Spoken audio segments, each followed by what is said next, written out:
Bienvenue dans cette nouvelle leçon d'orthographe intitulée l'accord du sujet et du verbe au temps simple.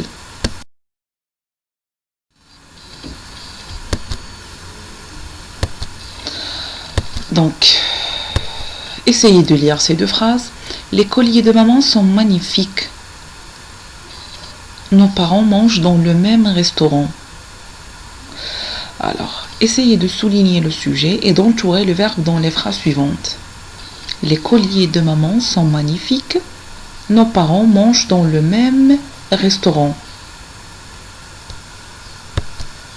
Donc, le groupe sujet ou le sujet, c'est les colliers de maman. Et le verbe, c'est sont. C'est le verbe être. Les colliers de maman sont, c'est le verbe.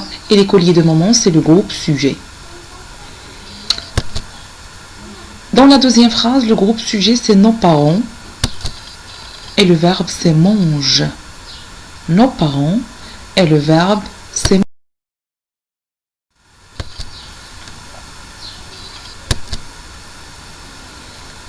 Alors, je lis ce petit paragraphe. Anna est une petite fille de 10 ans. Un riche l'achète sur un marché d'esclaves. Un jour, le maître la surprend dans la classe. Il lui apprendra à lire et à écrire. Donc, relevez les sujets des verbes en rouge. Essayez de relever les sujets des verbes en rouge. Donc, le premier verbe, c'est « est ». Vous cherchez son sujet. Le deuxième verbe, c'est « achète ». Vous cherchez son sujet. Le troisième verbe, c'est « surprend ».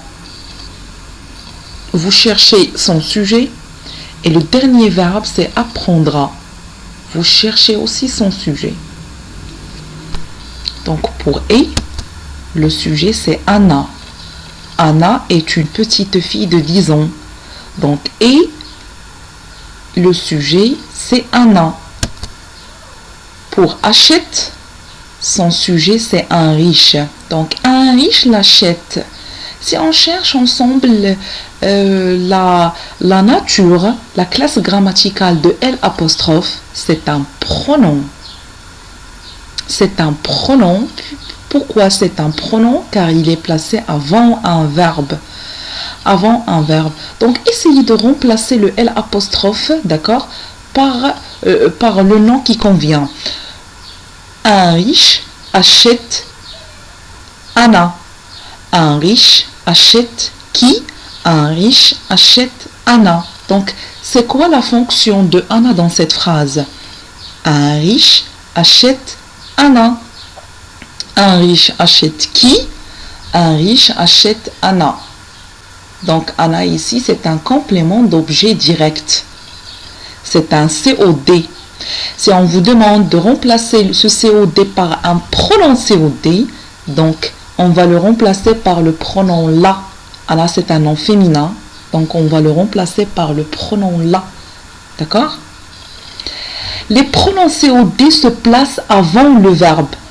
Les pronoms COD se placent avant le verbe. Si je fais la phrase, un riche la achète.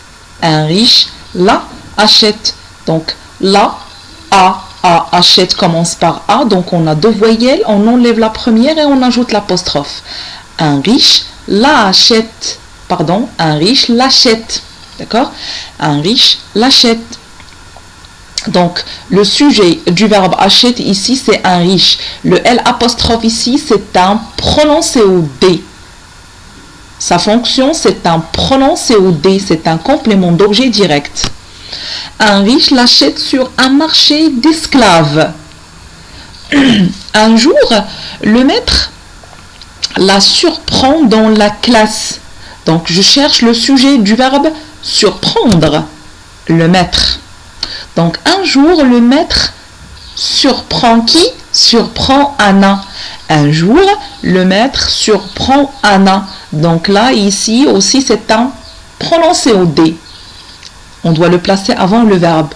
Ça n'a rien à voir avec le sujet, même s'il est placé avant le verbe. C'est un pronom COD. Donc, un jour, le maître la surprend dans la classe. Il lui apprendra à lire et à écrire.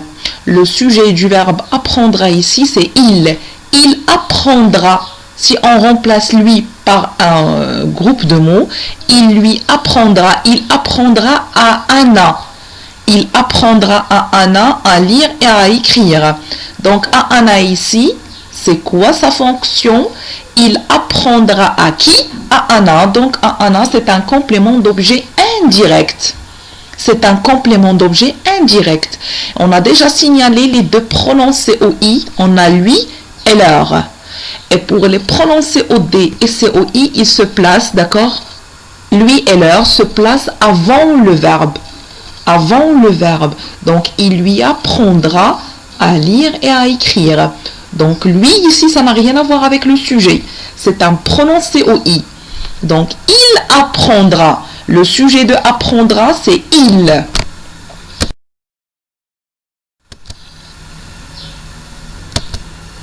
Donc, lisez la phrase suivante. Mon frère utilise des palmes pour nager.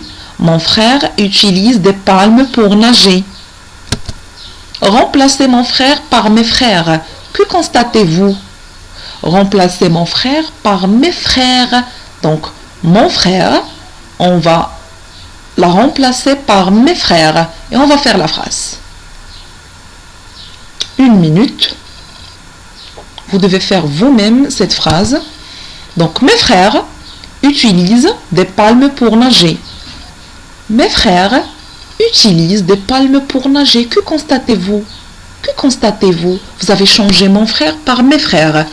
Donc, mon frère utilise avec eux à la fin. Mes frères utilisent ENT à la fin des palmes pour nager. On constate que quand on change le sujet, le verbe change aussi. Quand on change le sujet, le verbe change aussi. Faites de même en remplaçant le sujet cette fois-ci par tu. En remplaçant mon frère par tu, que pouvez-vous en déduire? Donc on va essayer de faire la phrase ensemble. La première phrase. Mon frère utilise des palmes pour nager. On va remplacer mon frère par tu. Tu utilises des palmes pour nager. Tu utilises des palmes pour nager. Donc, on peut déduire que le verbe et le sujet s'accordent tous les deux. Le verbe et le sujet s'accordent tous les deux.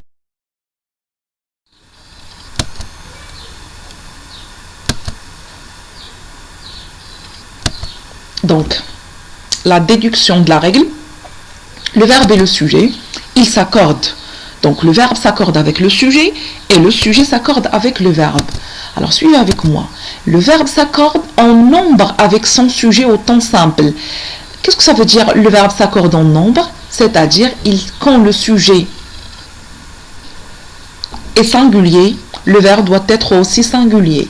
Quand le sujet est au pluriel, le verbe doit être aussi au pluriel. Il s'accorde en nombre au temps simple. Les temps simples déjà étudiés, c'est sont le présent et le futur. Le présent de l'indicatif et le futur simple. D'accord? Et pour les temps composés, déjà étudiés en CM1, on a déjà vu juste le passé composé. Donc ici, on ne parle pas des temps composés, on parle des temps simples. Pour les temps simples, le verbe s'accorde juste en nombre avec son sujet.